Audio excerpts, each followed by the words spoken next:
ముందుగా బ్రహ్మశ్రీ సుభాష్ పత్రి గారికి, స్వర్ణమాల మేడం గారికి నా శతకోటి వందనాలు తెలుపుకుంటున్నాను. అలాగే నాకు ధ్యానాన్ని పరిచయం చేసినటువంటి నా ధ్యాన గురువు బ్రహ్మర్షి ప్రేమ్నాథ్ సార్‌కి నా శతకోటి వందనాలు తెలుపుకుంటున్నాను. అలాగే పత్రి సార్ యొక్క పర్పస్‌లో, యూనివర్సల్ పర్పస్‌లో భాగం అయ్యేలాగా అవకాశాన్ని ఇచ్చినటువంటి, ధ్యాన ప్రచారాన్ని చేసే అవకాశం ఇచ్చినటువంటి మహావతార్ టీవీ టీమ్ మెంబర్స్ అందరికీ కూడాను థ్యాంక్ యూ సో మచ్. మనస్ఫూర్తిగా థ్యాంక్స్ చెప్పుకుంటున్నాను మాస్టర్స్. సో ప్రతిసారి నేను నా ఎక్స్పీరియన్స్ చెప్పడాన్ని, షేర్ చేయడాన్ని అలా స్కిప్ చేస్తూనే వెళ్ళిపోయాను. సో ఈరోజు పూర్తిగా నాకు ధ్యానంలో కలిగినటువంటి అనుభవాలని, పత్రి సార్‌తో నాకు కలిగినటువంటి అనుభవాలు, ఆయనతో నా జర్నీ ఎలా ఉంది అని చెప్పే అవకాశము ఈరోజు పూర్తిగా సంపూర్తిగా మనస్ఫూర్తిగా చెప్పుకునే అవకాశాన్ని నాకి కల్పించారు. Thank you masters. Okay masters. ముందుగా నా పేరు సుధాలక్ష్మి. మా నేటివ్ ఆదోని. బ్రహ్మర్షి ప్రేమ్నాథ్ సారు మాకు close friend, relative, family friends అన్నమాట. సో మేము వాళ్ళ కళ్ళ ముందరే పెరిగిన వాళ్ళం అన్నమాట. సో ఆయన పత్రి సార్‌ని కలిసి ఆయన ధ్యాన ప్రచారము అన్నది మొదలు పెట్టినప్పుడు ప్రేమ్నాథ్ సారు మా బ్రదరు, మా ఫ్యామిలీ అందరూ కూడాను ప్రేమ్నాథ్ సార్‌కి కనెక్ట్ అయ్యే ఉన్నారు. వాళ్ళ ప్రచారంలో భాగంగా అందరం కలిసి తిరుగుతూ ఉన్నాము. బట్ నేను ఎప్పుడూ కూడాను ధ్యానాన్ని కూర్చున్నాను కానీ చెప్తారు కదా! బాడీ ప్రెజెంట్ మైండ్ అబ్సెంట్ అన్నట్టుగా. సో అక్కడ నేను ఉన్నాను. అటెండెన్స్ అయితే ఉందన్నమాట. బట్ నేను కాన్షియస్‌నెస్ అన్నది లేదు. అంటే కాన్షియస్‌కి నేను కనెక్ట్ అవ్వలేకపోయాను. బట్ యథావిధిగా నేను ధ్యానం చేస్తూ ఉండడము, వాళ్ళతో తిరుగుతూ ఉండడం ఇలాంటివన్నీ చేస్తూ వచ్చాను. బట్ నాకు కలిగినటువంటి ఫస్ట్ ఎక్స్‌పీరియన్స్ ఏంటి అని అంటే, ముందు నేను 10థ్ క్లాస్ ఫెయిల్ అయ్యానండి. ఎలా ఫెయిల్ అయ్యానంటే, ఒక్క మార్క్ తక్కువొచ్చినందుకు నేను ఫెయిల్ అయ్యాను. అంటే నా టోటల్ మార్క్స్ 359 మార్క్స్. సైన్స్ ఒక సబ్జెక్ట్‌లో నాకు 34 మార్క్స్ వచ్చాయి. అంటే ఒక మార్క్ వస్తే నేను ఆ సబ్జెక్ట్ పాస్ అవుతాను. ప్లస్ 359కి ఇంకొక మార్క్ జతైనందుకు 360 మార్క్స్. అంటే ఫస్ట్ డివిజన్‌లో నేను పాస్ అవుతాను. సో అటువంటి ఒక అవకాశాన్ని నేను కోల్పోయాను. నేను ఫెయిల్ అయిపోయాను. అప్పటికి ఇమ్మీడియేట్‌గా 1 మంత్‌లో సప్లిమెంటరీ రాసే అవకాశం కూడా ఉండలేదండి. సో నేను 1 ఇయర్ ఇంట్లో స్పెండ్ చేశాను.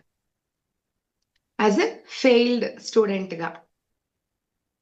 ఎలా ఉంటదంటే ఫుల్ డిప్రెషన్. తల ఎత్తి ఎవరిని చూసేదాన్ని కాదు. ఎవరితో మాట్లాడేదాన్ని కాదు. అందరికి దూర డిస్టెన్స్‌ని మెయింటైన్ చేయడం మొదలు పెట్టేశాను. నాలో నేనే కుంగిపోతూ అలా డిప్రెషన్‌లోకి ఎళ్ళిపోయాను. అంటే ఒక సబ్జెక్ట్‌లో ఫెయిల్ అయినాము అంటే లైఫ్‌లోనే మనం ఫెయిల్ అయిపోయాము అనేటువంటి ఒక భావనలోకి నేను వెళ్ళిపోయాను. ఆ ట్రాన్స్‌లోకి నేనెళ్ళిపోయాను.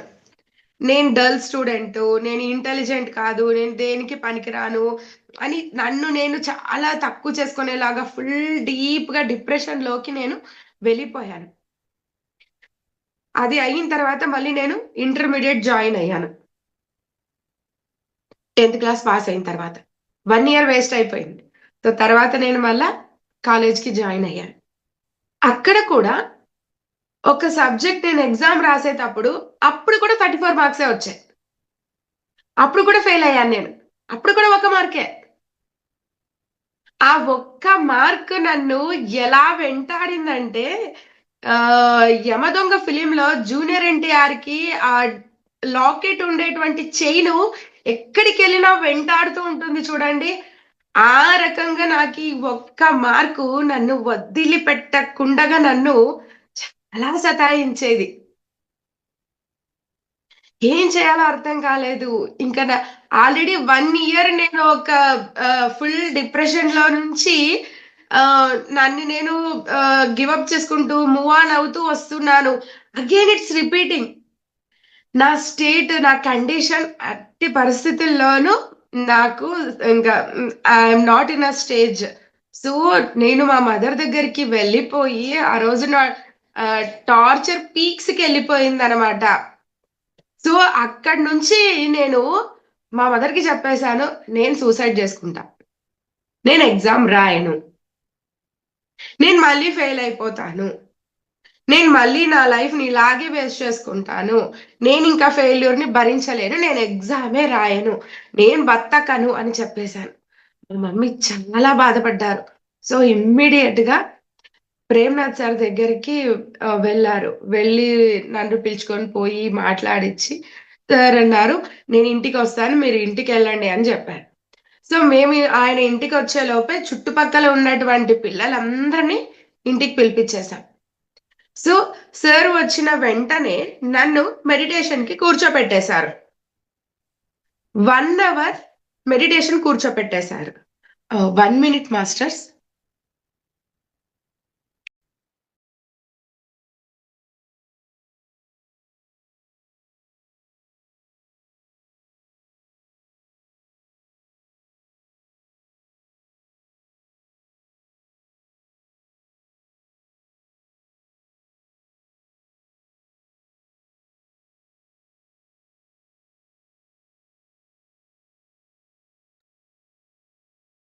Sorry masters, sorry for the disturbance. So Premnath sir వచ్చారు. వచ్చి 1 అవర్ నన్ను మెడిటేషన్ కి కూర్చోపెట్టేశారు. అంతే. ఆ ఒక్క 1 అవర్ నేను మెడిటేషన్ కూర్చొని లేసాను. చుట్టుపక్కల ఉన్న పిల్లలందరూ వచ్చారు. వాళ్ళందరికీ కూడా మెడిటేషన్ అన్నది నేర్పించేశారు. అప్పటికి నాకు ఏదైతే సబ్జెక్ట్ ఫెయిల్ అయ్యానో దానికి సంబంధించినటువంటి pre final exam next day జరుగుతా ఉంది. సో ప్రేమ్నాథ్ సారు ఎలా అయితే ఉండాలి ఒక స్టూడెంట్ అని అప్పట్లో ఎక్కువగా గైడెన్స్ ఉండిండేది కాదు. అంటే మనం ధ్యానాన్ని యూజ్ చేసుకొని ఒక స్టూడెంట్ ఎలా ఉండాలి అనేటువంటి విషయాల గురించి అంతగా తెలీదు. చాలా సింపుల్ గా కొన్ని టిప్స్ అన్నవి చెప్పారనమాట. ఆ టిప్స్ ని ఫాలో అవుతూ మెడిటేషన్ చేసుకోమని చెప్పారు. సో ప్రీ ఫైనల్ నుంచి ఫైనల్ ఎగ్జామ్ కి నాకు గ్యాప్ 1 మంత్ ఉండింది. ఆ 1 మంత్ ప్రేమ్నాథ్ సార్ ఎలా అయితే చెప్పారో మెడిటేషన్ గురించి, అలా మెడిటేషన్ ని 1 మంత్ చేసుకుంటూ పోయాను. చెప్పిన ప్రతి ఒక్కటి పాటించాను నేను. ఆ 1 మంత్ నేను మెడిటేషన్ చేసి ఫైనల్ ఎగ్జామ్ రాశాను. ఫైనల్ ఎగ్జామ్ తర్వాత నా రిజల్ట్ ఏంటి అంటే కాలేజీకి ఫస్ట్, టౌన్ కి సెకండ్, డిస్ట్రిక్ట్ కి థర్డ్ లెవెల్లో పాస్ అయ్యానండి. అది నా first experience in meditation. 1 month meditation. 1 hour నాకు ప్రేమ్నాథ్ సార్ కూర్చోపెట్టారు మెడిటేషన్ కి. అంతే. మళ్ళీ 1 మంత్ మధ్యలో ఇంకెప్పుడు కూడా ప్రేమ్నాథ్ సార్ని కలవడం కూడా జరగలేదు. జస్ట్ 1 మంత్ ఫుల్ గా మెడిటేషన్ చేసుకుంటూ పోయాను. నేనే కాలేజీకి ఫస్ట్ వచ్చాను. ఒక ఫెయిల్యూర్ స్టూడెంట్ ఇమ్మీడియట్ గా 1 మంత్ మెడిటేషన్ చేసే లోపు కాలేజీకి ఫస్ట్ వచ్చాను. అక్కడితో ఊరంతటికి ప్రచారం అయిపోయింది. పలానా నాగరాజు వాళ్ళ అమ్మాయి కాలేజీకి ఫస్ట్ అంట, టౌన్ కి సెకండ్ అంట, డిస్ట్రిక్ట్ లెవెల్లో ర్యాంక్ వచ్చిందంట. అందరికీ తెలిసిపోయింది. బట్ నాకు అర్థం కాలేదు నేనెందుకు కాలేజ్ ఫస్ట్ వచ్చాను అని చెప్పేసి. ఆ తర్వాత నన్ను ప్రేమ్నాథ్ సార్ దగ్గరికి తీసుకెళ్లారు మా ఫాదర్. మధ్య దారిలో ఒకరు కనిపించారు ఇలాగే. అప్పటికే అందరికీ తెలిసిపోయింది నేను కాలేజ్ ఫస్ట్ వచ్చాను అన్న విషయం. అలాగే ఒకరి మధ్యలో కలిశారనమాట మా ఫాదర్ని. ఏమండి పాప కాలేజ్ ఫస్ట్ వచ్చింది కదా అంటే, అయ్యో మా పాప చాలా డల్ స్టూడెంట్ అప్ప, ఫెయిల్ కూడా అయ్యింది 10th క్లాసు, బట్ అదేమో కానీ ప్రేమ్నాథ్ వచ్చాడప్ప, 1 అవర్ మెడిటేషన్ చేయించాడు, ఒక నెలలో ఎగ్జామ్ రాసింది, ఇలా కాలేజీకి ఫస్ట్ వచ్చింది. అప్పుడు అర్థమయ్యింది నాకు నేను ఎందుకు కాలేజీకి ఫస్ట్ వచ్చాను అన్న విషయం. నేను ఈ 1 మంత్ మెడిటేషన్ చేశాను, కాన్షియస్ లో ఉన్నాను, అందువల్ల ఇటువంటి ఎనర్జీ నాకు లభించడం వల్ల నేను ఇటువంటి ఒక మ్యాజిక్ ని, ఇటువంటి ఒక మిరాకిల్ నా లైఫ్ లో జరిగింది. అంతే. ఆ రోజు మొదలు ఈ రోజు దాకా అంటే 26 years అయిందండి. ఇప్పటి వరకు నేను మెడిటేషన్ అన్నది ఆపలేదు. అంతేకాదండి, అక్కడి నుంచి నేను మొదలు పెట్టాను. నా చదువు విషయంలో ఆగనే లేదండి. డిగ్రీ కంప్లీట్ చేశాను. డిగ్రీ కంప్లీట్ చేసిన తర్వాత పీజీకి వెళ్ళడానికి వేరే ఊరికి వెళ్ళాలి. మా ఫాదరు బయటికి పంపించే ప్రసక్తే లేదు అని చెప్పేశారు. అందరూ డిగ్రీ అయిపోయిన ఎగ్జామ్స్ అయిపోయిన వెంటనే ప్రతి ఒక్కరూ కూడాను షార్ట్ టర్మ్ కోచింగ్ అని చెప్పేసి ఐసెట్ ఎగ్జామ్ ప్రిపరేషన్ కోసం అని చెప్పేసి అందరూ హైదరాబాద్కి వెళ్ళిపోయారు. బట్ నేను వెళ్ళలేకపోయాను. ఎందుకంటే మా ఫాదర్ బయటికి పంపించనమ్మా అని చెప్పేశారు. బట్ నేను ఎలాంటి దాన్ని అంటే, ఆ అప్లికేషన్ ఏదైతే ఎగ్జామ్ కి రాయాలో దాన్ని నేను రాయడమే, అప్లై చేయడమే కాకుండా నాతో పాటు ఇంకో 10-15 మందికి అప్లికేషన్ ఎలా వేయాలి, ఎలా ఫిలప్ చేయాలి, బ్యాంకుకి వెళ్ళి డీడీ ఎలా తీయాలి, వాటిని ఎలా పెట్టాలి, పోస్ట్ ఏ అడ్రస్ కి చేయాలి, ఎలా చేయాలి, అన్ని ప్రతి ఒక్కటి A to Z అందరితోనూ చేయించేసా. ఇంకేముంది, అక్నాలెడ్జ్మెంట్ కార్డ్ వచ్చింది. ఇమ్మీడియట్ గా హాల్ టికెట్ కూడా వచ్చేసింది. కోచింగ్ టైం అయితే అయిపోయింది. 1 week లో ఎగ్జామ్, హాల్ టికెట్ వచ్చేసింది చేతికి. మా ఫాదరు నువ్వు ఎగ్జామ్ రాసే తీరాలి అన్నారు. నేను ఏం మాట్లాడలేకపోయాను. ఫస్ట్ బాధ కలిగింది, అయ్యో నేను కోచింగ్ తీసుకోలేదే అని. తర్వాత కోపం వచ్చింది, ఇప్పుడు ఇలా ఎగ్జామ్ రాయాలి, నేను కోచింగ్ లేకుండా ఎగ్జామ్ రాయటం అన్నది సాధ్యమే కాదు. దానికి కాంపిటేటివ్ ఎగ్జామ్స్ కి కావాల్సిన అప్పుడు బుక్స్ 1 week లో చదువుతున్నాను. నేను ఆల్రెడీ కోచింగ్ తీసుకోలేదు కదా, నేను ఎలా రాస్తాను ఎగ్జామ్ అన్న థాటే నా మైండ్ లో ఉంది, కానీ ఎగ్జామ్ మీద నాకు ఫోకస్సే లేదు. సో అణిచిపెట్టుకుంటా ఉన్నాను కోపాన్ని, బాధని, అన్నిటినీ. ఎగ్జామ్ కి వెళ్ళి రాసి రమ్మని చెప్పారు. మా ఫాదర్ కి నేను ఏమి ఎదురు చెప్పలేకపోయాను, సైలెంట్ గా ఉండిపోయాను. మా ఊరి ఆదోనిలో మహాయోగి లక్ష్మమ్మవ్వ జాతర జరుగుతుందండి. ఆవిడ మహాయోగి. అక్కడ ఆవిడ సమాధి, పెద్ద టెంపులే ఉంది. రథయాత్ర అన్నది జరుగుతుంది. అంతకు ముందు రోజు నేను స్టేషనరీ ఐటమ్స్ కావాలని చెప్పేసి బయటికి వెళ్ళాను. నెక్స్ట్ డేనే ఎగ్జామ్, ఆదోని నుంచి కర్నూలుకి వెళ్ళి ఎగ్జామ్ రాసి రావాలి. అదే రోజే అవ్వ జాతర కూడా. సో ఆ రోజు ముందు రోజే నేను వెళ్ళి స్టేషనరీ కోసం అని వెళ్ళాను.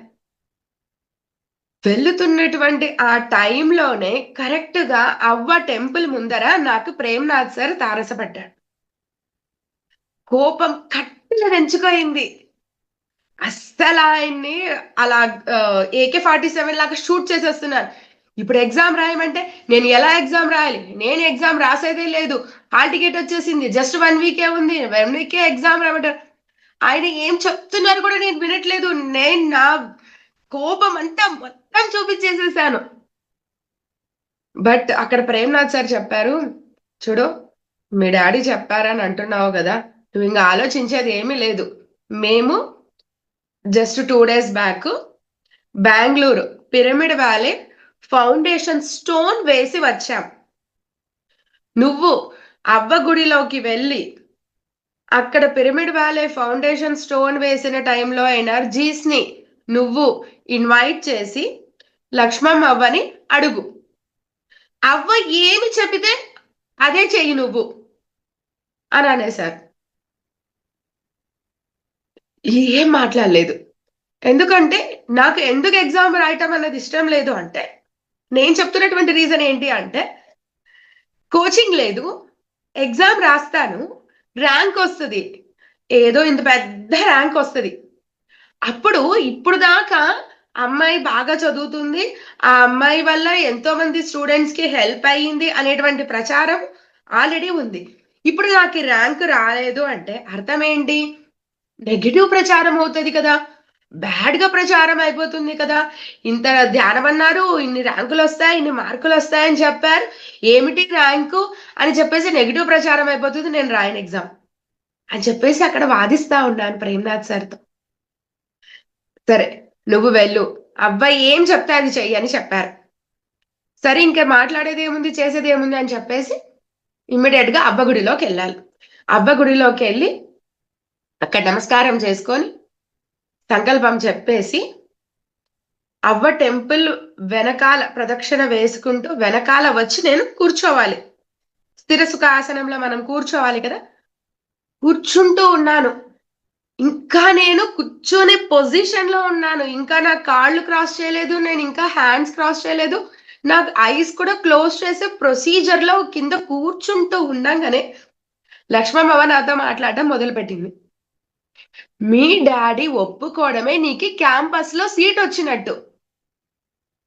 ఏమీ మాట్లాడకుండగా బాల్కనీలో 2 గంటలు సినిమా చూస్తున్నాను అనుకొని వెళ్ళి ఎగ్జామ్ రాసిరా అని చెప్పారవ్వ. అస్సలు షాకింగ్.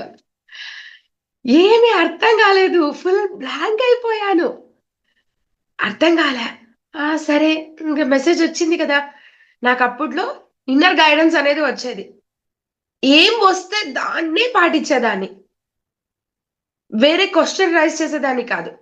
చూచా తప్పకుండా కరెక్ట్ గా దాన్నే పాటించేదాన్ని. సరే అని చెప్పేసి వెళ్ళాను. వెళ్ళి ఎగ్జామ్ రాసి వచ్చాను. రిజల్ట్ వచ్చింది. కానీ కౌన్సిలింగ్ లో నాకు సీట్ రాలేదు. కానీ ఒక నమ్మకం అయితే ఉంది. ఏమని? అవ్వ చెప్పారు కదా, మీ డాడీ ఒప్పుకోవడం అంటేనే నీకు క్యాంపస్ లో సీట్ వచ్చినట్టే, నువ్వు ఎగ్జామ్ రాసిరా అన్నారు కదా. కౌన్సిలింగ్ అయిపోయింది. సీట్ రాలేదు. మా ఫాదర్ ఒక పక్కన బాధపడుతున్నారు. ఎలా ఉన్నిందంటే మా ఇద్దరి మధ్య కాన్వర్జేషన్, కౌన్సిలింగ్ లో సీట్ రాలేదు, రిటర్న్ బస్ లో వస్తున్నాం సిటీ బస్సులో. ఆయన చెప్తున్నారు, నేను అప్పుడే ఒప్పుకొని ఉంటే నువ్వు ఎగ్జామ్ కి కోచింగ్ కి వెళ్ళేదానివి. 20,000 నీకు ర్యాంక్ వచ్చింది కదా, ఇంకా మంచి ర్యాంక్ వచ్చేదేమో, నీకు ఖచ్చితంగా సీట్ వచ్చేదేమో, నా వల్ల రాలేకపోయింది అని. సో నేను ఆయనకి రివర్స్ లో ఏం రిప్లై ఇస్తున్నానంటే, నేను ధ్యానం చేస్తున్నాను, నా మీద నాకు కాన్ఫిడెన్స్ ఉంది, నేను ఇంటెలిజెంట్ అని నాకు తెలుస్తుంది, నేను టాలెంటెడ్ అని చెప్పి నాకు తెలుస్తుంది. ఇంటెలిజెన్స్ అంటే ఎంబీఏ ఎంసీఏ దాంట్లోనే చూపించాలని ఏం లేదు కదా. సిఏ చేసుకోవచ్చు, ప్రొబేషనరీ దానికి బ్యాంక్ పీఓస్ కి ఎగ్జామ్ రాయొచ్చు, క్లరికల్ కి కోచింగ్ తీసుకొని దానికి ఎగ్జామ్ రాయొచ్చు. ఏది కాదు అంటే గిన బిఎడ్ తీసుకొని టీచర్ పోస్ట్ అయినా చేయొచ్చు. ఇంటెలిజెన్స్ అన్నది ఉంటే ఎక్కడైనా సాధించవచ్చు కదా. ఇదే దాంట్లోనే రావాలి అని ఏముంది? నువ్వు ఎక్కడ చేర్పించినా నేను చదివి ముందుకెళ్ళడం అన్నది ఖచ్చితంగా పాసిబుల్ అని చెప్పేశాను. అంటే ఎలా ఉన్నిందంటే, నేను అడిగిన ప్రశ్నకి మా డాడీ సమాధానం చెప్పాలి, కానీ అక్కడ మా డాడీకి నా క్వశ్చన్ రైజ్ అయింది. రివర్స్ లో నేను ఆయనకి కన్సోల్ చేస్తున్నాను, డోంట్ వరీ అన్నట్టుగా. కానీ అవ్వ చెప్పారు కదా, మీ డాడీ ఒప్పుకుంటే క్యాంపస్ లో సీట్ వచ్చినట్టే అని. మళ్ళీ సెకండ్ కౌన్సిలింగ్ కి పిలిచారు. అక్కడ చెప్పినట్టుగానే క్యాంపస్ సీట్, అంటే పద్మావతి మహిళా యూనివర్సిటీలోనే నాకు క్యాంపస్ సీట్ వచ్చింది. నేను ఎంబీఏ పూర్తి చేశాను. అక్కడ అవ్వ చెప్పారు, మీ డాడీ ఒప్పుకోవడమే నీకు క్యాంపస్ లో సీట్ వచ్చినట్టు. నిజంగానే వచ్చింది నాకు. అందరు ఆడపిల్లలు ఎక్కువగా ఉత్తీర్ణులు అవ్వాలి అన్న ఉద్దేశంతో పద్మావతి మహిళా యూనివర్సిటీ వాళ్ళు 60 సీట్స్ ఉన్నదాన్ని 120 సీట్స్ చేశారు. సో నాకు ఈజీగా కౌన్సిలింగ్ లో సెకండ్ కౌన్సిలింగ్ లో సీట్ దొరికి. చూసారా, మెడిటేషన్ అన్నది నా లైఫ్ లో, మా డాడీ నన్ను చదివించరు అన్నారు, అటువంటిది నన్ను బయటికి వెళ్ళి చదివించడానికి ఒప్పుకున్నారు. మళ్ళీ అక్కడ నాకి క్యాంపస్ లో ఉండగానే ఐసిఐసిఐ బ్యాంక్ వాళ్ళు కాల్ చేశారు. చేసి జాబ్ ఇంటర్వ్యూ లాగా చేశారు. వాళ్ళకి ఏమని చెప్పాను, లేదండి నాకు జాబ్ చేయడం ఇంట్రెస్ట్ లేదు, ఎందుకంటే మా ఫాదర్ చెప్పారు కదా, అంటే ఖచ్చితంగా జాబ్ చేయాలా అని. చదువుకొని ఉంటే కింద రేపు నా పిల్లలకైనా కూడా చదివించడానికి పనికి వస్తుంది కదా. ఉద్యోగం కోసమే అందరూ చదవాలి అని ఏమీ లేదు కదా డాడీ. మనకి జ్ఞానం అన్నది ఇంపార్టెంట్, నాలెడ్జ్ అన్నది ఇంపార్టెంట్, ఎక్స్పోజర్ అన్నది ఇంపార్టెంట్ అని చెప్పాను. అవును కరెక్టే అని చెప్పేసి నన్ను చదివించడానికి ఒప్పుకున్నారు. సో జాబ్ చేయడానికి ఒప్పుకోరని చెప్పేసి ఐసిఐసిఐ బ్యాంక్ జాబ్ ఇంటర్వ్యూని రిజెక్ట్ చేశా. తర్వాత మళ్ళీ బెంగళూరులోనే జాబ్ కొట్టా. మా హెచ్ఓడికి ఫోన్ చేస్తే కంగ్రాచులేషన్స్ ఓజే అన్నారు. అంటే నా పేరు ఓజే సుధాలక్ష్మి. సో నా నేమ్ ఓజే ఓజే అన్నది అక్కడ ఫిక్స్ అనమాట ఎంబీఏలో. హెచ్ఓడి ఇమ్మీడియట్ గా ఫోన్ రిసీవ్ చేసి నేను చేసిన వెంటనే కంగ్రాచులేషన్స్ ఓజే అన్నారు. నేను షాక్. ఏంటి మేడం నేనేం చెప్పకుండానే కంగ్రాచులేషన్స్ అన్నారు అంటే, నాకు తెలుసు ఫస్ట్ జాబ్ వచ్చిందని ఫోన్ చేసేది నువ్వే అని. అటువంటి మార్క్ మెడిటేషన్ ద్వారా ఐఎస్ఐ మార్క్ గుద్దినట్టు అలా వచ్చేస్తదనమాట అంతే. ఎంబీఏ పూర్తి చేశా. బెంగుళూరులో జాబ్ చేశాను. మళ్ళీ నేను పెళ్లి ఎవరినైతే చేసుకోవాలనుకున్నానో ఆయన మెడిటేషనే. మెడిటేటరే. మెడిటేషన్ చేసి ఆయన ఎంసీఏ ఐసెట్ ఎగ్జామ్‌కి 3 డిజిట్ ర్యాంక్ రావాలి అని చెప్పేసి మెడిటేషన్ చేశారట. మేనిఫెస్టేషన్ చేశారంట. ఆయనకి 3 డిజిట్‌లోనే ర్యాంక్ వచ్చి ఆయన ఎంసీఏ ఫినిష్ చేసి ఆయన కూడా బెంగుళూరుకే వచ్చారు. ఆయన రావడమే కాదు, ఆయన మా మామగారు ఎవరైతే ఉన్నారంటే, మా హస్బెండ్ వాళ్ళ ఫాదర్ ఎవరైతే ఉన్నారో, ఆయన ప్రేమ్‌నాథ్ సార్‌కి క్లాస్‌మేట్. మా అత్తగారి ఇల్లు ఎక్కడుంది అంటే గిన మా ఆదోనిలో లోటస్ పిరమిడ్ ఉంది. దాని పిరమిడ్ పక్కనే పీఎన్టీ క్వార్టర్స్ దాంట్లోనే ఉన్నారు. అంటే మా అత్తగారింటికి, మా పిరమిడ్‌కి మధ్యలో ఒక కాంపౌండ్ వాల్. పొద్దున్నే లేసి శిఖర దర్శనం చేసుకున్నట్టు అలా పిరమిడ్ దర్శనం కూడా చేసుకోవచ్చు. నేను ఏది మేనిఫెస్టేషన్ చేయలేదు. అన్నీ అలా మ్యాజిక్ లాగా కలిసొస్తూనే ఉన్నాయి. నేను చేసిందేంటి? ధ్యాన సాధన. కేవలం ధ్యాన సాధన ద్వారానే నేను ముందుకు వెళ్తూనే ఉన్నాను. జాబ్ చెయ్యడము జరిగింది. ఆయన మా నేటివ్ ఆదోనిలోనే ఉన్నారు. బెంగుళూరుకి వచ్చారు. మాకిక్కడనే బెంగుళూరులోనే ఆహ్, ప్రపోజల్స్ అనేవి కూడా జరిగాయి. మ్యారేజ్ అనేది అయింది. ఎంగేజ్‌మెంట్ ఫిక్స్ అయిన తర్వాతనే తెలిసింది ఆయన కూడా మెడిటేటర్ అని చెప్పేసి. ఒక మెడిటేటరే మనల్ని వెతుక్కుంటూ వచ్చేసారు లైఫ్‌లోకి. ఇంకా ఆ తర్వాత మళ్ళీ పిల్లలు. పిల్లలకి ఎప్పుడైతే నేను కన్సీవ్ అయ్యానో నేను జాబ్ రిజైన్ చేసేసి నేటివ్‌కెళ్ళిపోయాను. అక్కడ ప్రేమ్‌నాథ్ సార్‌తో పాటు ఇంకొకరు ఉన్నారు. రామంజీ అంకల్ అని చెప్పేసి. ఆ సరికి నేను కన్సీవ్ అయ్యాను అని తెలిసిన వెంటనే ఇంటికొచ్చేసారు. విష్ చేసేసి చెప్పేసారు, "సుధా నువ్వు 18 గంటలు ధ్యానం చెయ్యాలి" అని చెప్పారు. "ఓకే అంకల్" అన్నాను. 18 గంటలు ఎలా ధ్యానం చేస్తాము? నువ్వు జీరో స్థితిలోనే ఉండాలి. కాన్షియస్‌లోనే ఉండాలి. స్పిరిచ్యువల్ లైఫ్‌లోనే ఉండాలి. బుక్స్ చదవడము, మ్యూజిక్ వినడము, ఇంకేమన్నా టీవీలో స్పీచెస్ అనేవి వస్తా ఉంటాయి కదా! అలాంటివి వింటూ ఉండడము. ఎవరితో మాట్లాడినా ధ్యానానికి సంబంధించే మాట్లాడుతూ ఉండడము. అలా నువ్వు 18 అవర్స్ మెడిటేషన్ స్థితిలోనే ఉండాలి అని చెప్పేశారు. ఓకే. అని చెప్పేసి అలాగే ఉన్నాను. బేబీ గర్ల్ నాకు పుట్టిండేది. నామకరణం రోజు మీకందరికి గుర్తుంటుంది. పిల్లల్ని టచ్ చేయమని చెప్తారు. Bhagavad Gita book, coins, mean money, అలాగే గోల్డ్, కత్తి ఇలా అన్నీ పెడతారు. సో, ఆహ్, మేము దాంతో పాటు పిరమిడ్ క్యాప్ పెట్టాం. పిరమిడ్ క్యాప్ పెట్టి బేబీని వదిలేసాం. వెళ్లి డైరెక్ట్‌గా పిరమిడ్ క్యాపే టచ్ చేసింది మా పాప. చూడండి మాస్టర్స్. అంటే ఒక గ్రేట్ సోల్ బార్న్ ఇక్కడ అవ్వాలి అంటే, అంటే ఇక్కడ పుట్టాలి అంటే కూడాను మనకి ఒక అర్హత ఉండాలి.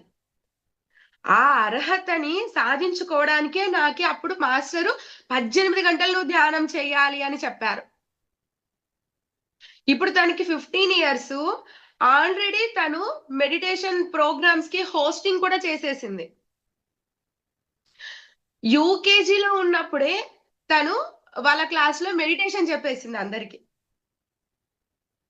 మేము ఇల్లు గృహప్రవేశం చేసి, ఇంట్లో సత్యనారాయణ స్వామి వ్రతం చేస్తూ ఉంటే, ఇక్కడ ఇంటికొచ్చిన పిల్లలందరిని మాస్టర్ బెడ్‌రూమ్‌కి తీసుకొని వచ్చి, అందరికి మెడిటేషన్ కూర్చోబెట్టిందంట. మేమేమి చెప్పలేదు తనకి.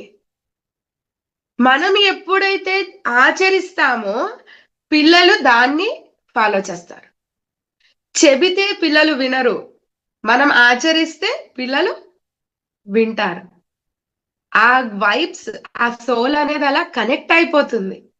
గృహప్రవేశం అయిన తర్వాత పేరెంట్స్ ఫోన్ చేశారు, ఇద్దరు ముగ్గురు, మీ పాప ఇలా మా పిల్లలకి మెడిటేషన్ నేర్పించింది, డైలీ నైట్ మెడిటేషన్ చేసుకుని నిద్రపోతున్నారు. చూసారా మాస్టర్స్, ఎలా ఒక జర్నీ స్టార్ట్ అయింది చిన్న పిల్లగా. ఎటువంటి అవేర్నెస్ లేదు ఇక్కడ, ఎటువంటి జ్ఞానం తెలీదు. నాకు ఇప్పటికి 26 ఇయర్స్ అయ్యింది నేను మెడిటేషన్ చేయబట్టి. నాకు ఇప్పటికి ఏ బుక్ నాలెడ్జ్ లేదండి, జస్ట్ ప్రాక్టికల్ ఎక్స్పీరియన్స్ మాత్రమే ఉంది. ప్రతి ఒక్కరూ క్లాస్ తీసుకోండి మేడం అని చెప్పి టాపిక్ చెప్తుంటే నేను ఇన్ఫర్మేషన్ గ్యాదర్ చేసి నా ఓన్ స్టైల్లో చెప్పడానికి ప్రయత్నం చేస్తున్నాను, కానీ నాకు ఎటువంటి బుక్ నాలెడ్జ్ లేదు. నాకు 7 బాడీస్ నేమ్స్ కానీ 7 చక్రాస్ నేమ్స్ కానీ ఏమీ తెలియదు మాస్టర్స్. ధ్యానం చెయ్యడం మాత్రమే తెలుసు, ధ్యాన ప్రచారం చెయ్యాలన్న విషయం మాత్రమే తెలుసు.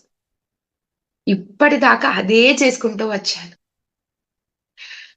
ఇది జరుగుతూ ఉండంగా ఇంకా కొత్తలోనే ఎప్పుడైతే నేను కాలేజీకి ఫస్ట్ వచ్చానో, ఇక్కడి నుంచి నేను ఇప్పుడు నా పత్రి సార్తో నా ప్రయాణం గురించి చెప్తాను మాస్టర్స్.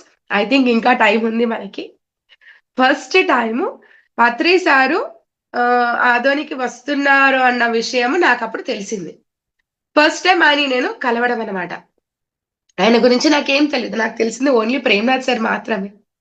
నాకు పత్రి సార్ గురించి ఏమీ తెలియదు అనమాట, ఆయన ఎప్పుడు చూడలేదు. సో మొదటిసారి చూసే అవకాశం నాకు దక్కింది.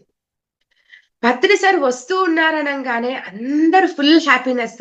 కొందరు పండగ సంబరాలక్క ఫీల్ అవుతున్నారు, కొందరు ఫుల్ హంగామా చేస్తున్నారు, కొందరు టెన్షన్ పడిపోతున్నారు, కొందరు కంగారు పడిపోతున్నారు.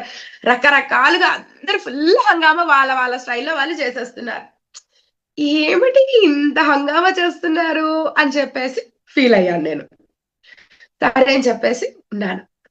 పత్రి సార్ ఎంటర్ అయ్యారు. ఆదోనిలో వీరభద్రస్వామి గుడిలో ఆ రోజు ప్రోగ్రామ్ అరేంజ్మెంట్ అన్నది జరిగింది. పత్రి సార్ ఎంటర్ అయ్యారు. ఫస్ట్ నా ఎక్స్పీరియన్స్, నా ఇంట్రడక్షన్ ఆయనతో ఎలా ఉండింది అంటే, ఆయన ఉన్నారు, అందరూ షేక్ హ్యాండ్ ఇస్తా ఉన్నారు. ఒక పెద్ద ఆవిడ, అంటే పత్రి సార్ కంటే చాలా వయసులో పెద్ద ఆవిడ, మేబీ సమ్ 60 to 70 ఇయర్స్ ఉంటాయి. ఆవిడ గుడిలోకి పరిగెత్తుకుంటూ వచ్చి సాష్టాంగ నమస్కారం చేసి సాలు పెట్టి అందరు అక్కడ షాక్. పత్రి సార్ ఆవిడ్ని లేపి పట్టని కొట్టేశారు చంపకి. ఇప్పటికీ చెప్తుంటే కదా నా మైండ్ మొత్తం బ్లాంక్ అయిపోతుంది, ఫుల్ లైక్ అ షాక్. అస్సలు ఎవ్వరికి ఏమీ అర్థం కాలేదు. ఏంటి అంత పెద్ద ఆవిడ్ని అలా ఎలా కొట్టేశారు? అందరం షాక్ అయిపోయాం, భయపడిపోయాం. ఫుల్ వెన్నులో వణుకన్నది పుట్టేసింది. ఆయన ఆవిడని లేపి కొట్టి తర్వాత అంటున్నారు, నేను దేవుణ్ణి కాదు, నువ్వు దేవుడివి, నేను దేవుణ్ణి, మన ఇద్దరము సమానము, నువ్వెందుకు నా కాళ్ళు పట్టుకున్నావు? ఆవిడ సంతోషంతో ఆనందంతో నవ్వుతున్నారు. ఆవిడ నవ్వుతున్నారు, ఈయన అరుస్తున్నాడు, అందరం షాక్ లో ఉన్నాము. ఆవిడ అన్నారు, అయ్యో నాలో ఎన్ని పాపాలు పటాపంచలైపోయినాయో ఆయన కొట్టినందుకు. ఆయన తాకితే చాలు అన్ని పాపాలు పోతాయి, ఆయన కొట్టేశాడు అని చెప్పేసి ఆవిడ ఆనందంగా ఫీల్ అవుతున్నారు. చిన్నపిల్లని, నాకు అసలు ఏం అర్థం కాలేదు, ఫుల్ బ్లాంక్ అయిపోయాము. ఆ తర్వాత ఆయన ఫ్లూట్ మ్యూజిక్ వాయించడం మొదలు పెట్టారు. అందరం ప్రశాంతంగా కూర్చున్నాము. ఫుల్ డీప్ స్టేట్ లోకి వెళ్ళిపోయాను. ఫస్ట్ టైం ఫ్లూట్ మ్యూజిక్ ని అలా ఎక్స్పీరియన్స్ ని పొందేశాను అనమాట.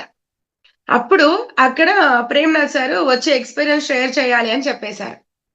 సో నేను మైక్ పట్టుకొని నాకైనటువంటి 10th క్లాస్ ఎక్స్పీరియన్స్ అంతటిని ఇలా చేశాను, ఇలా ఫస్ట్ వచ్చాను, ఫెయిల్ అయిన స్టూడెంట్ ని అని చెప్పేసి అలా ఒకటే ఎక్స్పీరియన్స్ చెప్పుకుంటూ వెళ్ళిపోయాను. మా డాడీ నాకు కొత్త సైకిల్ కూడా కొనిచ్చాడు నేను కాలేజ్ ఫస్ట్ వచ్చినందుకు అని చెప్పేసి. చిన్నపిల్లని, సో ఏమి ఆలోచించట్లేదు, ఎవరు వింటున్నారు ఏమి తెలీదు, అలా టక టక టక టక టక అంటూ చెప్పేసుకుంటే వెళ్ళిపోయాను. అంతే. ఆ తర్వాత అందరూ భోజనాలన్నీ అయిపోయినాయి. అందరూ మా ఇంటికి రండి, మా ఇంటికి రండి అని పిలుస్తున్నారు. ఏమి అంటే, పత్రి సార్ మా ఇంటికి వస్తా ఉన్నారు. మా ఇంటికి వచ్చేసేయండి అందరూ అని చెప్పేసి ఎవరెవరి ఇంటికి వస్తున్నారో వాళ్ళందరూ అలా చెప్పేసి ఇన్వైట్ చేసి వెళ్ళిపోతా ఉన్నారు. నేను ఆలోచించాను ఏంటబ్బా అందరూ వాళ్ళ ఇంటికి పిలిచారు కదా అని చెప్పేసి.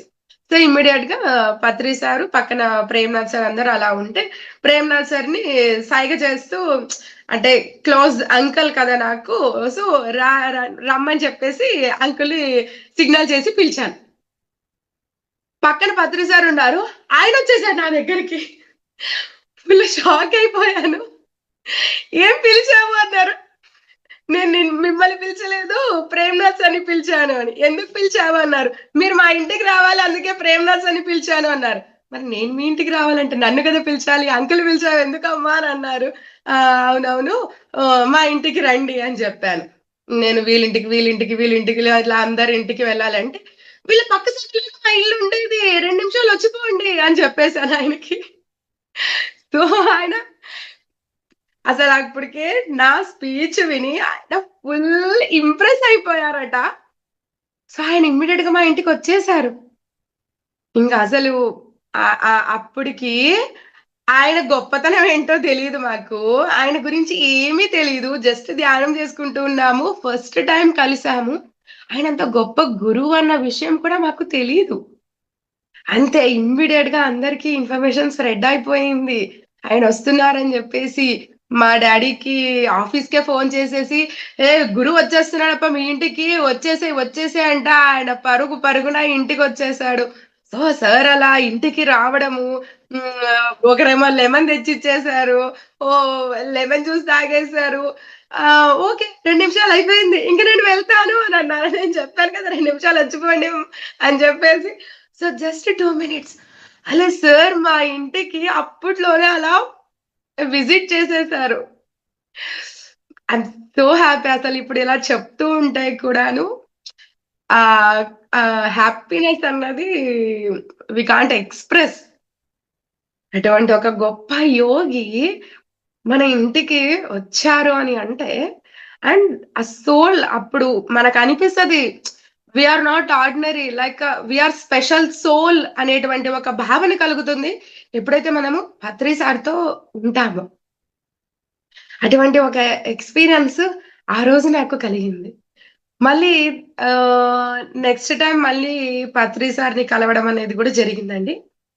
ఎలా జరిగిందంటే బెంగళూరుకి మా పేరెంట్స్ ఎప్పుడు వస్తూనే ఉంటారు. ఒక్కసారి మా మదర్‌కి చాలా కోపం వచ్చేసిందనమాట. ఎప్పుడు వస్తూనే ఉన్నాం బెంగుళూరుకి. పిరమిడ్ వ్యాలీకి మాత్రం తీసుకెళ్లారు అని. నా సెకండ్ డెలివరీ అయిన తర్వాత మా బాబు చిన్నోడు. పత్రి సారు చిన్న పిల్లల్ని ప్రోగ్రామ్స్ కి కానీ, పిరమిడ్ కి కానీ తీసుకొని వస్తే తిట్టేవాళ్ళు. అప్పట్లో చాలా ఎక్కువగా కోప్పడేవాళ్ళు. ఆ తర్వాత తగ్గిచ్చేశారు. పక్కకు వెళ్లి కూర్చోండమ్మా. పిల్లలు దేవుళ్ళతో సమానము. వాళ్ళు ధ్యానం చేయనక్కర్లేదు. వాళ్ళని నువ్వు ఆహ్, ఆహ్, మీన్ ప్రెషర్ ఇవ్వడము, వాళ్ళని గట్టిగా ఆపాలి అని అనుకోవడం ఇదంతా తప్పమ్మా. పిల్లల్ని అలా ఇబ్బంది పెట్టకూడదు మనము అని చెప్పేసి చెప్పేవారు. సో నేను బాబు పుట్టిన తర్వాత చాలా రోజుల వరకు నేను వెళ్ళలేదనమాట పిరమిడ్స్ కి. సో అలా బాబుకి ఆల్రెడీ 7 ఇయర్స్ వచ్చేసింది అప్పటికే. మా అమ్మ ఎందుకో చాలా రైజ్ అయిపోయారనమాట. సరే ఇలా కాదులే అని చెప్పేసి మేము మా మదర్‌ని తీసుకొని పిరమిడ్ వ్యాలీకి వెళ్ళాం. పిరమిడ్ వ్యాలీకి వెళ్ళిన తర్వాత ఒకరు ధర్మవరం నుంచి సంథింగ్ ఒక గ్రూప్ వచ్చారనమాట.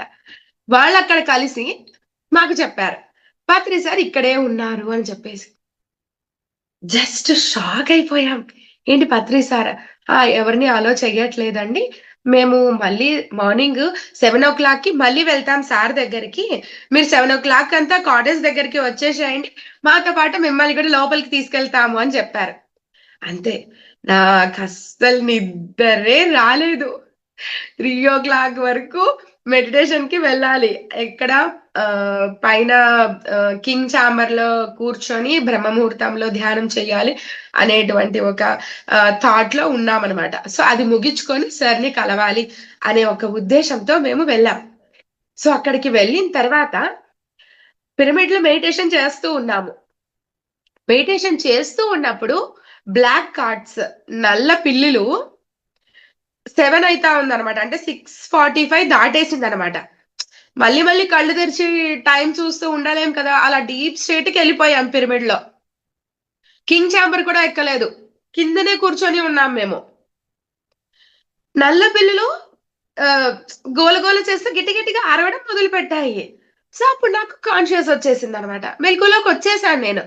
అప్పుడు కళ్ళు తీసి చూస్తే కానీ 6:45 దాటిపోయింది. 7 కి అన్నారు కదా వాళ్ళు. వాళ్ళు అక్కడ వచ్చినప్పుడు మేము కరెక్ట్ గా అక్కడ ఉండాలి కదా. సో ఇక్కడ నుంచి మమ్మీతో పిలుచుకొని నిదానంగా నడుచుకుంటూ పోయేలోపు టైం అయిపోతుంది అని చెప్పేసి మా పేరెంట్స్ ని లేపేశారు. వాళ్ళు లేసేసారు. లేసి మేము కిందికి వచ్చాం. కిందికి వచ్చిన తర్వాత ఒక డాగ్ మా వెనకాల పడింది, ఒక కుక్క మా వెంటనే పడింది.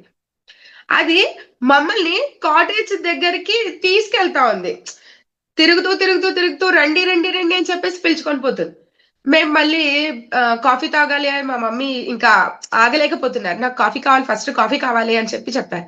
సరే అని కెఫెటేరియాకి వెళ్ళాం. కెఫెటేరియాలో క్లోజ్ అయిపోయింది, కెఫెటేరియా ఓపెన్ లో లేదు. ఆ డాగ్ మమ్మల్ని వదలట్లేదు, ఆ కుక్క మా చుట్టూనే తిరుగుతుంది. మాకు అర్థమవుతుంది, సరేలే వస్తాము, పత్రి సార్ దగ్గరికే కదా మమ్మల్ని తీసుకెళ్లాలనుకుంటున్నావు, అర్థమైంది అర్థమైందని చెప్తున్నాం. అది ఎక్సైట్ ఫీల్ అవుతా ఉంది ఆ కుక్క మా ముందర. ఓకే అని చెప్పేసి దాని జతలోనే అట్లే వెళ్ళాం. అది కరెక్ట్ గా కాటేజ్ దగ్గరికి వెళ్ళిన తర్వాత మెట్ల దగ్గర ఇలా మట్టసంగా మర్యాదగా కూర్చొనేసింది. సరే అని చెప్పేసి అర్థమైంది, లోపలికి వెళ్ళాము. మా ఫాదర్ అన్నారు, మేము మొన్ననే కలిసాంలే, నువ్వు ఒకదానికే వెళ్ళమ్మా అని చెప్పారు. సరే అని చెప్పేసి వెళ్ళాను.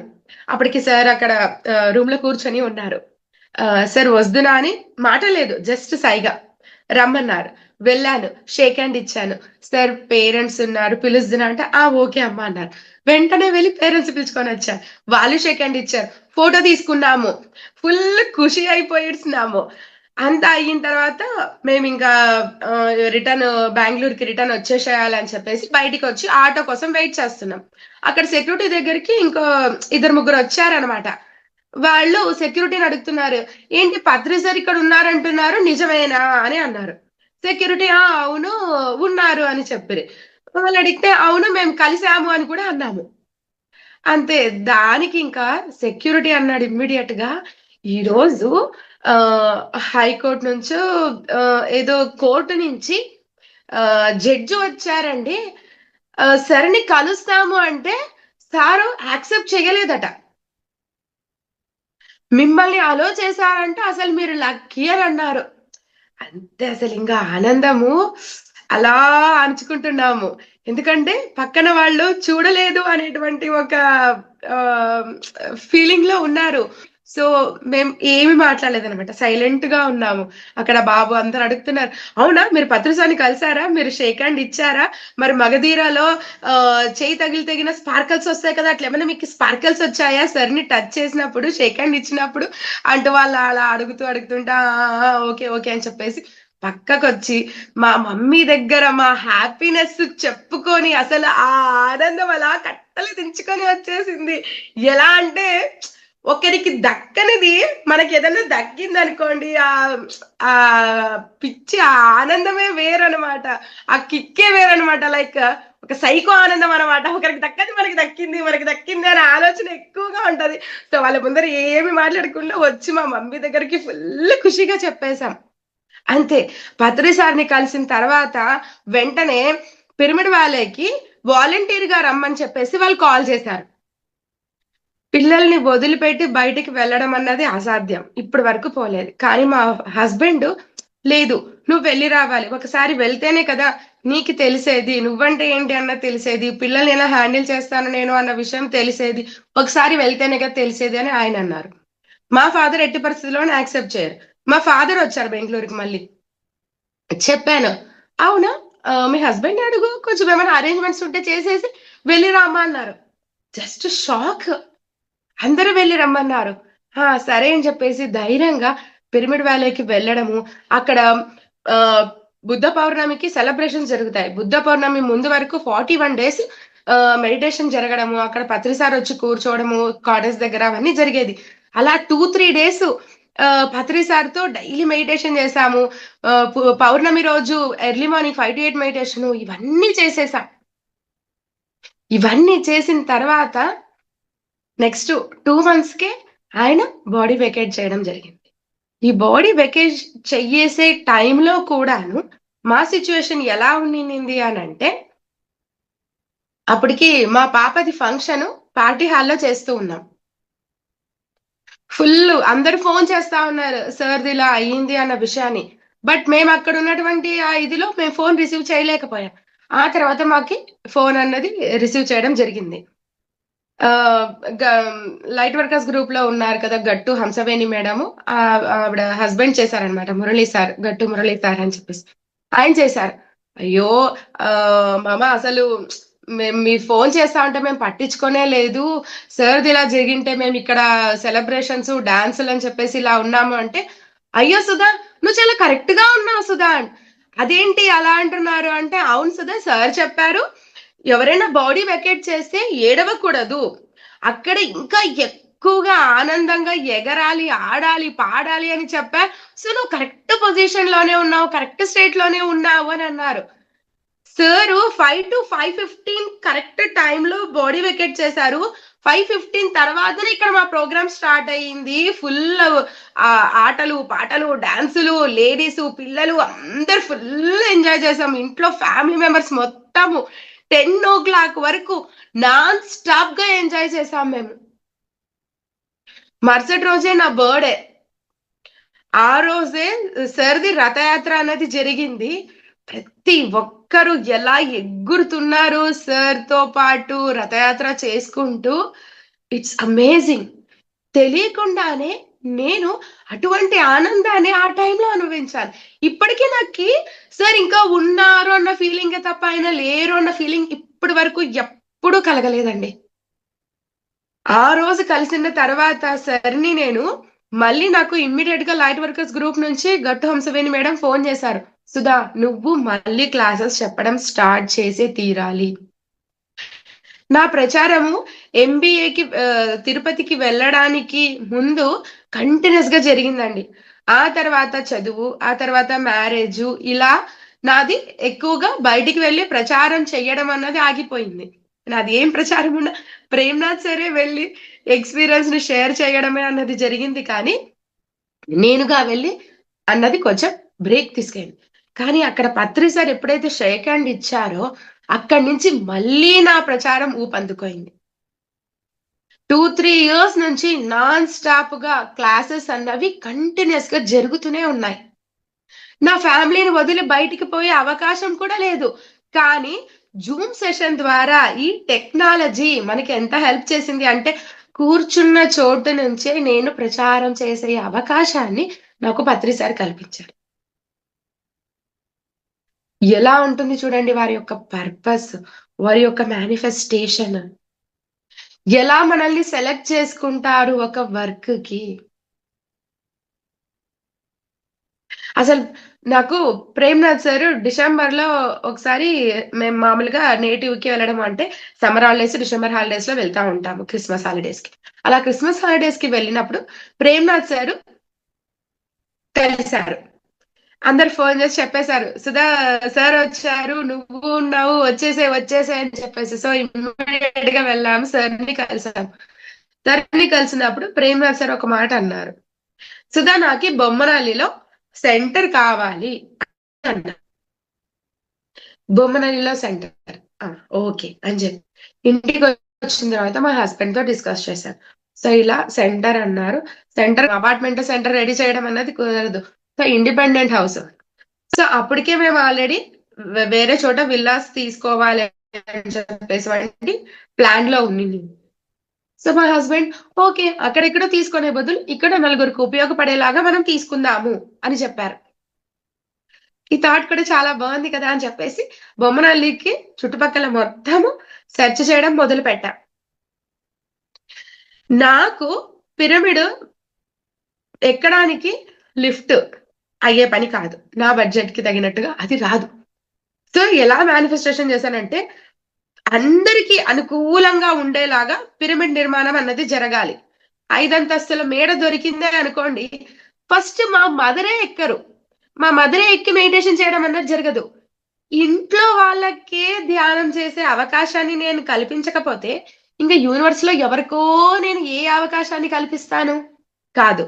సో గ్రౌండ్ ఫ్లోర్ లేదంటే గ్రౌండ్ ప్లస్ ఫస్ట్ ఫ్లోర్ ఉండేలాగా ఇల్లు కావాలి. విశాలంగా పిరమిడ్ కట్టేలాగా నాకు స్పేస్ ఉండాలి అని అన్నాను. అంతే.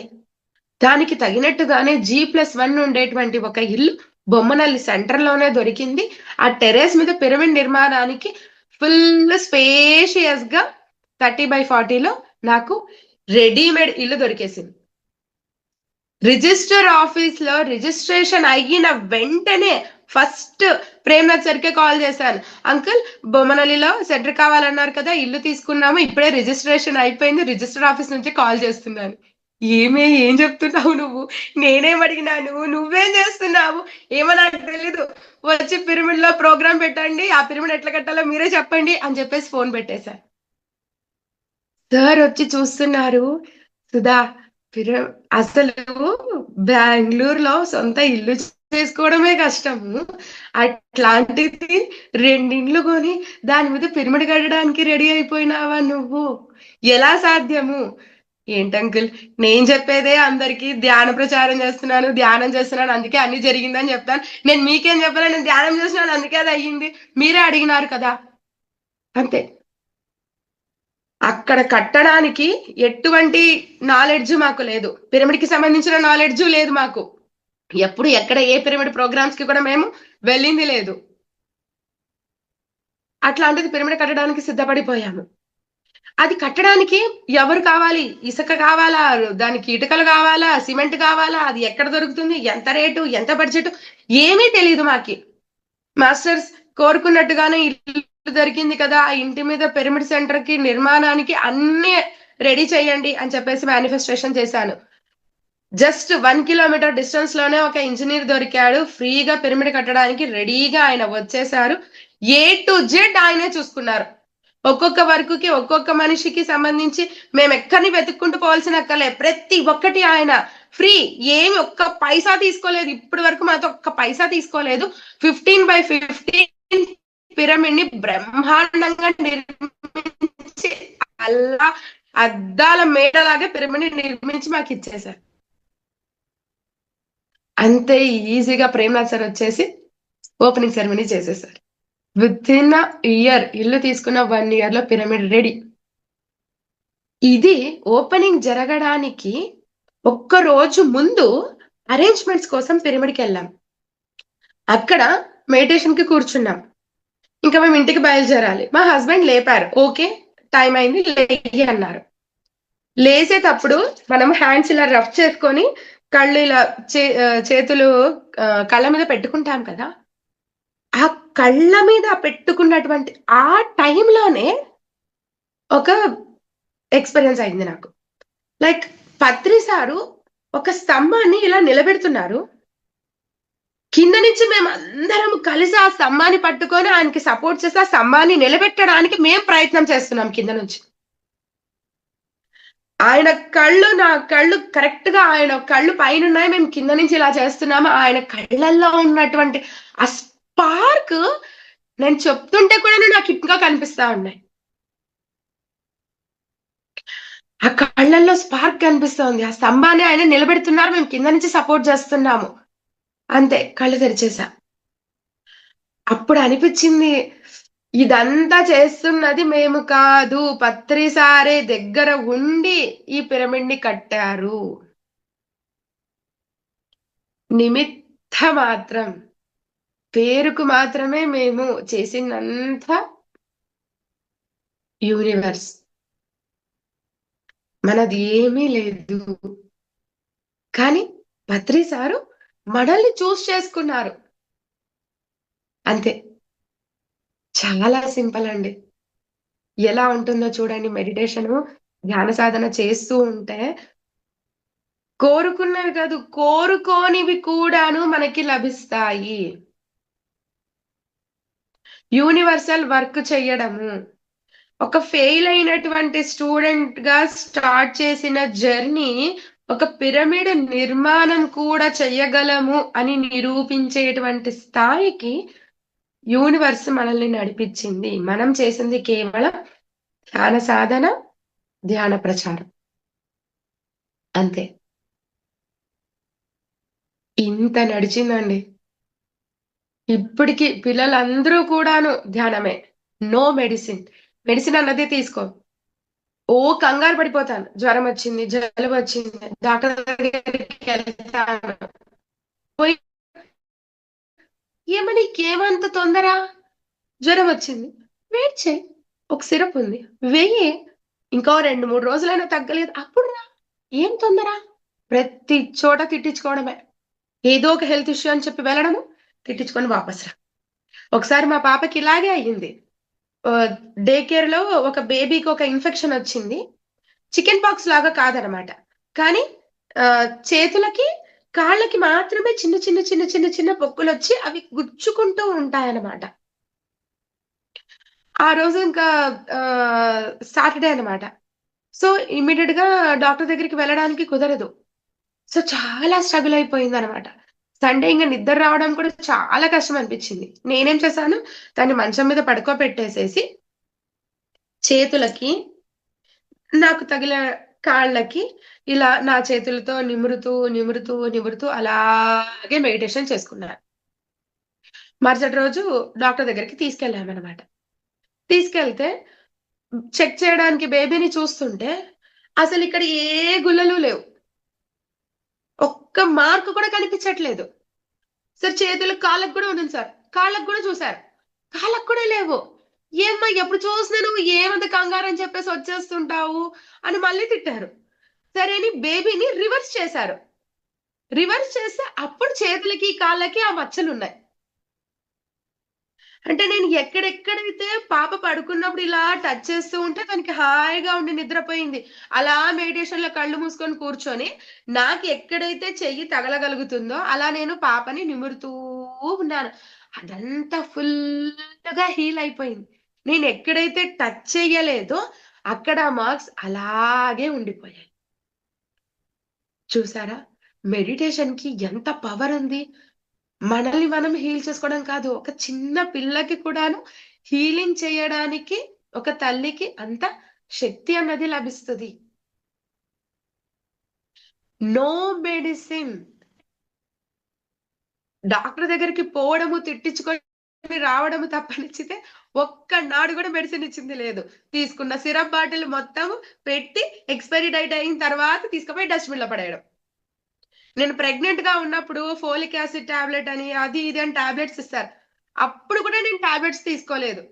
ఆ టాబ్లెట్స్ అన్ని అలాగే పెట్టి డెలివరీ అయిన తర్వాత అవి మెడికల్ షాప్ లో ఇచ్చేసి హాజ్మోలా ప్యాకెట్లు కొనుక్కొని అవి తిన్నాను నేను. మెడిసినే వాడలేదు. మేము గృహప్రవేశానికి వస్తూ ఉంటే కారులో మా బాబు ఆ కళ్ళు మూసుకొని హ్యాండ్స్ ని ఇలా లాక్ చేసుకొని, చిన్న లైక్ 1 year బేబీ అప్పుడు మెడిటేషన్ చేసుకుంటున్నాడు. తిరుపతిలో తలనీలాలకి వెళ్ళాం. డిలే అవ్వడం వల్ల మా బాబుకి 2 years వచ్చేసాయన్నమాట. 2 years తర్వాత వెళ్ళాం. అప్పట్లో తిరుపతిలో ఎలా ఉంటదంటే ఇప్పటికే ఉందిలేండి. 1 year బేబీ వరకు పేరెంట్స్ ఇద్దరిని, బేబీని సపరేట్ లైన్ లో ఇమ్మీడియట్ గా దర్శనానికి వదిలేసేవారు. అయ్యో ఇంత రష్ లో మా బాబుని తీసుకొని వెళ్ళాలి కదా అని అనుకున్నాం. మేమందరము రెడీ అయితా ఉన్నాము. తను త్వరగా రెడీ చేసేసాం బాబుని. సో అక్కడి నుంచి హాల్లోకి వచ్చి ఒక చైర్ మీద మెడిటేషన్ కి కూర్చొని ఉన్నాడు. ఇప్పటికే ఆ ఫోటో ఉంది మా దగ్గర. అలా హ్యాండ్స్ లాక్ చేసుకొని చైర్ లో కూర్చొని ఐస్ క్లోజ్ చేసుకొని అలా కూర్చొని ఉన్నాడు. అంతే. దర్శనానికి వెళ్ళినప్పుడు ఎటువంటి దొబ్బుకోవడం అలాంటిది ఏమీ లేకుండగా పోయిన ప్రతి చోట ఒక షార్ట్ కట్ డోర్ ఓపెన్ చేసేవారు. పోయిన ప్రతి చోట షార్ట్ కట్. పరిగెత్తుకుంటూ పోయాము దర్శనానికి. ఆ షార్ట్ కట్ ఓపెన్ చేస్తుంటే కూడా భయము, ఈ వీళ్ళు ఎక్కడికన్నా మళ్ళీ వేరే చోటికి పంపించేసి ఇంకో పెద్ద లైన్ చేసేస్తారేమో అని చెప్పేసి భయపడుతూ భయపడుతూనే పోయాం. 45 minutes లో దేవుని దర్శనం చేసుకొని బయటకు వచ్చేసాం. ఒక్క 2 minutes మెడిటేషన్ చేసింటాడో 5 minutes మెడిటేషన్ చేసింటాడో తెలీదు. ఇప్పటికీ నాది మెడిటేషన్ క్లాస్ ఉంది, జూమ్ సెషన్ అని చెప్పానంటే మా పిల్లలు ఇంటికి వచ్చిన వెంటనే స్కూల్ నుంచి శబ్దం చేయకుండగా లంచ్ బాక్స్ పెట్టడము, వాష్ చేయడానికి సింక్‌లో శబ్దం రాకుండగా వెయ్యడము, కాళ్ళ అడుగులు కూడా శబ్దం రాకున్నట్టుగా నడవడము. నేను ఏమీ చెప్పలేదు. బట్ ఆటోమేటిక్‌గా వాళ్ళలా సపోర్ట్ చేయడం అన్నది అలా మన యొక్క హారాకి వాళ్ళలా కనెక్ట్ అయిపోతారు. ఒక యూనివర్సల్ వర్క్ అంటే మొత్తం యూనివర్సే మనకి సపోర్ట్ చేయడం మొదలుపెట్టేస్తుంది. అది నా పిల్లలతోటే తెలిసింది. ప్రతిసారి మెడిటేషన్‌కి ఫుల్‌గా సపోర్ట్ చేస్తున్నారు. అందుకే ఇప్పుడు 9:00, 10:00 దాకా క్లాస్ జరుగుతుంది. పడుకోకుండగా అలాగే వెయిట్ చేస్తారు. ఎందుకంటే నేను క్లాస్ తీసుకుంటుండేది మాస్టర్ బెడ్‌రూమ్‌లో. అయినా సరే అంతే నిదానంగా అలా వెయిట్ చేస్తూ ఉంటారు. నోటితో మేమేం చెప్పలేదు. మీరిలా అల్లరి చేయకూడదు.